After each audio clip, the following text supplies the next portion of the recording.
৫,৫০০ টাকা বেতনের সংসার চলে না, যে কারণে বেতন বৃদ্ধি সহ একাধিক দাবি দাবার পরিপ্রেক্ষিতে দীর্ঘদিন ধরেই আন্দোলন চালাচ্ছেন আশাকর্মীরা।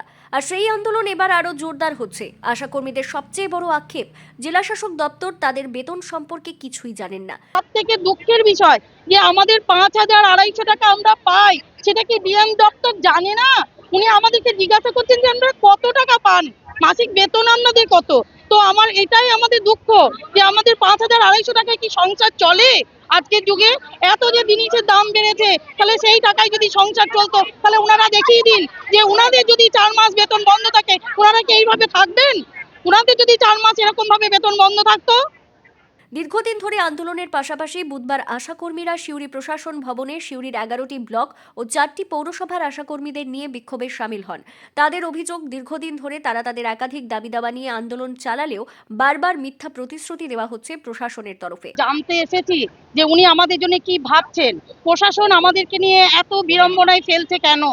আমাদের ২১ তারিখে সিএম ম্যাডাম বলেছিলেন ওনারা আমাদের সাথে স্বাস্থ্য ভবন আলোচনায় বসবেন, তারপরেও আমাদের এত অত্যাচার করা কেন হলো? আর এরই পরিপ্রেক্ষিতে তাদের বারবার আন্দোলনে নামতে হচ্ছে।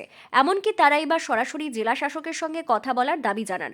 অন্য কোনো আধিকারিকদের সঙ্গে বৈঠকে তারা রাজি নন। তাদের প্রধান দাবি হলো মাসিক বেতন ন্যূনতম ১৫,০০০ টাকা করতে হবে।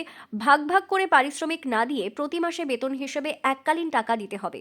বকেয়া যে সকল বিল রয়েছে সেই সকল বিল দ্রুত মেটাতে হবে এবং ৬৫ বছরের আগে আশাকর্মীদের মৃত্যু হলে পরিবারকে ৫ লক্ষ টাকা ক্ষতিপূরণ দিতে হবে। এ সকল দাবি দাওয়া না মানা হলে তারা অনির্দিষ্টকালের জন্য কর্মবিরতি চালাবেন বলে জানিয়েছেন।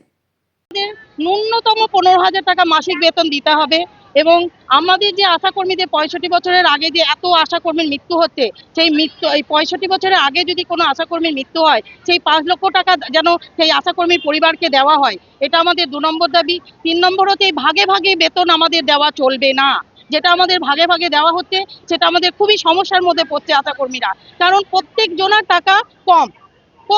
টাকা কম, সেটা আমরা মাসে মাসে দিতে চাই এবং আমাদের যে বাকি যে বিলগুলো বাকি আছে, সেগুলো অবিলম্বে যেন আমাদের দিয়ে দেওয়া হয়।